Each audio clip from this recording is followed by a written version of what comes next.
Hey guys, welcome back to the channel. My name is Andrew, and in today's video, I'm going to give you some tips and tricks on how to save money when buying manga. This will be a guide for anyone new, old, or just starting collecting, so be sure to watch the whole video till the end. Anyways, let's roll the intro.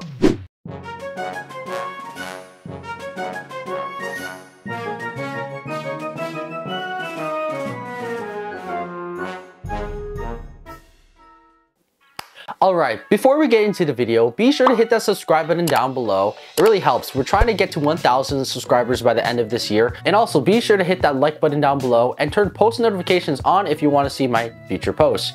Without further ado, let's get straight into it. The first thing you gotta realize when collecting manga is that many people have a limited budget, or that you just don't have an infinite income stream. So the first and best advice I could give to you is to stop paying retail price for your books. The main reason why is many of these books go on sales. And when they go on sales, it's probably the best opportunity for you to make a purchase. So for example, Indigo here in Canada usually does discounts throughout the year. And some of the discounts I know as of recently have been 30% off of all manga books, 40% off of 7 Seas books, or 40% off of hardcover books. As you can see, you're gonna get many opportunities to buy manga at cheap prices, so you really don't have a reason to pay that sticker price. So what I would do if I were you is to put that manga purchase on hold and wait until that manga sale happens. If for some whatever reason you are impatient to buy the latest release of a new volume, then pre-ordering is probably the best option for you. Pre-ordering books means you're buying manga before they're ever set to release in English. Typically, stores sell pre-orders at a discounted price. Not all of them, but most of the time. When this happens, it's probably the best opportunity for you to get a cheaper price than retail. So why wouldn't you just place a pre-order?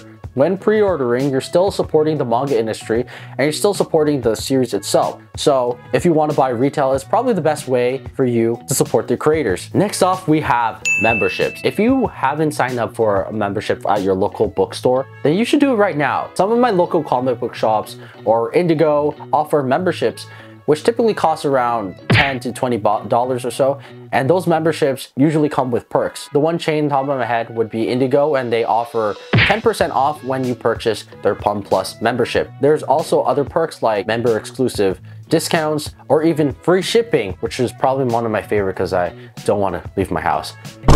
In my opinion, it's probably the best purchase you can make, because if you plan on collecting manga on a weekly to monthly basis, this will help you cut down the cost on spending money on manga. If you guys want a demonstration of how much you can save, I have over here a regular Shonen Jump volume of My Hero Academia, which typically retails for $12.99 Canadian. And if you're going to apply that 10% discount to this book, you're going to be looking at $11.70 for this book when you got that 10% discount. So you're saving a little over $1, but it always depends on your situation. If you don't plan on becoming an avid manga collector, then it's probably not the best option for you. So know if this membership is worth it for you. Personally, I've benefited from it and I've saved tons of money by purchasing that membership. Yeah, again, do your own research. If you are like me and you want to save every ounce of that dollar, then you're probably going to benefit from buying used manga. But where can you buy used manga? Well, I'm glad you asked. As a proud owner of several used manga, here are some ways you can buy them. The first one being secondhand stores or thrift stores, charity shops, whatever you call it. Anything secondhand. The places I like to visit are secondhand bookstores. Some of my favorite spots that sell secondhand books in Toronto would be B&B Books, movies, and videos. They have one of the best selections in probably all of Ontario when it comes to secondhand manga or even books. When you walk into the store, you are blasted with a huge amount of books. When it was my first time walking to the store, I was overwhelmed by the amount of books they had in the store. They also have 3 locations, which is kind of wild. The one specific location was their Spadina location. It was 3 levels high. They also had a basement, and at the very tip top of their store, they had their big selection of used manga. And I'm probably gonna do a video about them in the future. So if you want to see a manga shopping video with your boy Andrew, then be sure to leave it in the comments down below. Anyways, yeah, used bookstores, secondhand bookstores, great way to buy out a print series or in-print series for really cheap prices. You can also visit your local thrift stores. With local thrift stores, you really don't know what you can find. Sometimes whenever I walk to my local Value Village, I sometimes find 1 or 2 series for cheap. Right now, when I walk into my local Value Village, they've significantly increased their price, which kind of makes me not want to shop there again, but you know, their manga is still pretty cheap when compared to retail prices. But at the same time, when it's used and old, a $5.99 price tag is sometimes not worth it. I usually like to buy from them whenever I find like a out-of-print series, but even then, it's kind of hit or miss. I know I've been giving you a lot of personal experience, and I understand many of you don't have used bookstores in your location or even thrift stores. So many of this information may not help you some way when you're buying used, but the next best way to buy that used manga or out-of-print manga is to go on local marketplaces such as Facebook Marketplace, Kijiji, or even eBay. Facebook Marketplace being my favorite because there's no seller fees, there is no buyer fees. It's just pure cash or sometimes even money transfers, and that's it. That's all done. When using Facebook Marketplace, you can find almost anything and everything within someone's niche. I can't tell you how many times I found good deals on Facebook Marketplace for significantly low prices than retail, many of which are like new or even out of print. So you really can get really lucky with what you find.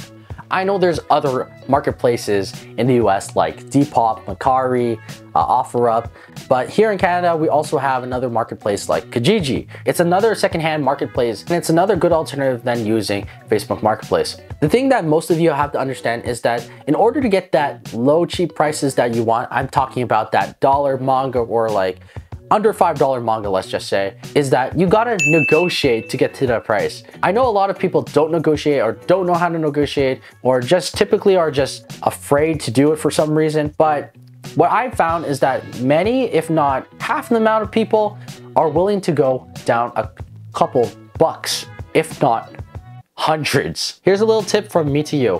When you're trying to negotiate for an item, always offer 30% off of whatever they're listing it. I don't know how I came up with that number personally, but when I do it, it almost always seems to work with people. Why?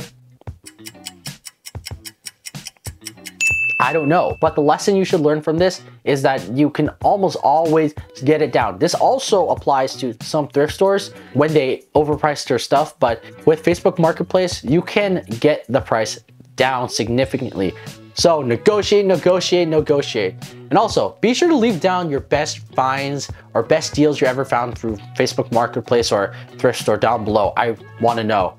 Lastly, we have one of the largest secondhand marketplaces in the world, and it's no other than eBay. eBay is where I get a lot of my out-of-print series or a lot of my older or rare books from, mainly because you can't really find them anywhere else. So when using eBay, always make sure to read the description down below. Make sure to look at the pictures accurately, because you don't want to get something that you didn't pay for or something damaged that is not stated in the description or pictures.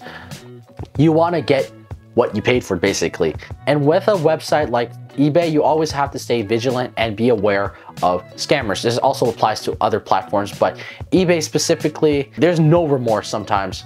eBay does have buyer protection, but it's always good to make sure because you never know, maybe they will never refund your money. Since I personally use eBay to track down a bunch of out-of-print or rare series, I usually put in saved searches. These saved searches will help me get notified whenever someone lists out-of-print series that I want. For example, I've been searching for a manga series called Firefighter Daigo of the company M, and I've put it in saved searches, and occasionally, sometimes I get notified on my phone that someone has listed it on eBay for whatever price. In my opinion, it's the best way to get alerted fast without wasting typing in and always searching it every day. With saved searches, you'll automatically get notified whenever it gets posted on eBay. But yeah, guys, those are some tips and tricks that hopefully will help you with your manga collecting journey, whether you're an old or new collector. And if you enjoyed the video, be sure to hit that like button down below. Consider subscribing if you enjoy my content, and always turn post notifications on to see my latest videos. If you have any questions about buying secondhand manga or buying manga in general, always feel free to leave it down in the comments down below. Also consider checking out my socials posted down in the bio. I have TikTok, Instagram, Twitch. Consider following all those pages. And also, if you want to support me, I have affiliates inside my bio as well. So be sure to click those links. Anyways, that's it for me, and I hope you enjoyed the video. Bye-bye.